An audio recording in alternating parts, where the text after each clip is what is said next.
Hello, my name is Thomas Yang, and the site I chose for this project is on the corner of Mulberry Street and Canal Street,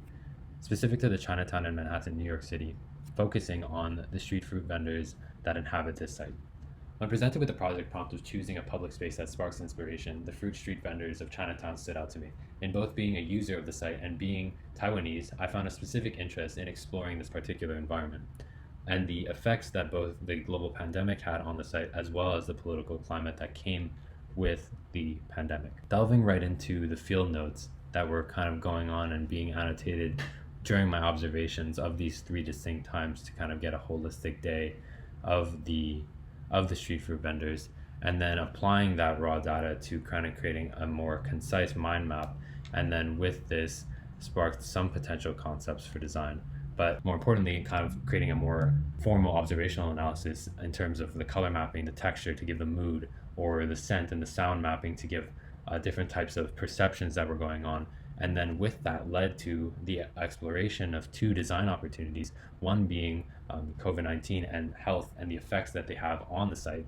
And then secondly, what was extremely inspiring to see was this use of the milk crates, and both being storage that they use for the fruits that were unsold that day, as well as being columns throughout the day to expand the street food vendors site along the entire block of Mulberry Street. So delving into the health ideation side, my inspiration came from the kind of dishes crates that are used in catering systems, that are kind of a spring loaded bed that mitigates the amount of people touching the plates that are there, that you take the top one. So applying that same concept and applying them with fruits instead of plates, this concept mitigates the amount of people interacting with the fruits and allows for the fruit's surface area to be minimized in order to contain the contamination, so that you're kind of buying what you're touching, sort of thing.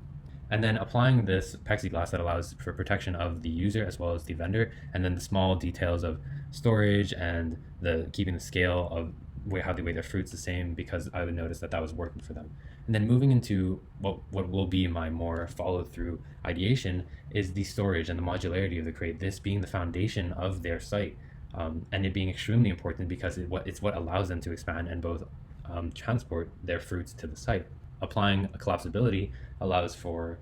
one ideation to be added to this product, in terms of mitigating the amount of volume that it takes up when it's not being used, and then delving into this analysis of the topography of the site, because it's on the sidewalk, because it's outside and it's ever changing. How could you create a more stable crate that allows for stability and rigidity, instead of what I noticed they were sticking cardboard and trying to equalize the playing fields of this very bumpy surface. So this is what led me to integrating a profile gauge, which is often used in woodworking, to the perimeter of the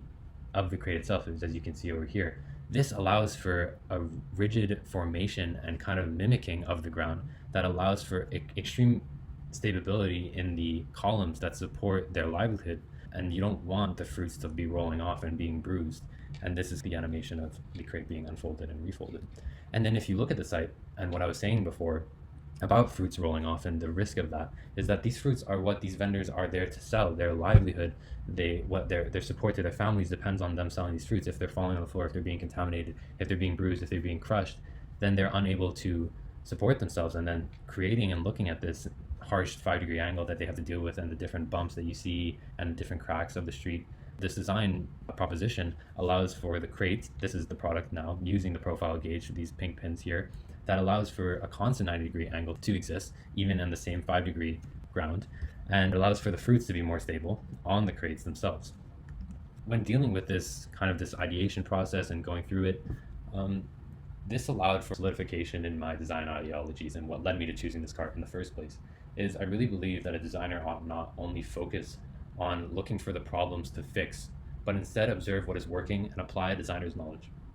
and creativity to improve on what is working on the site already before you got there. And these are two renders of the product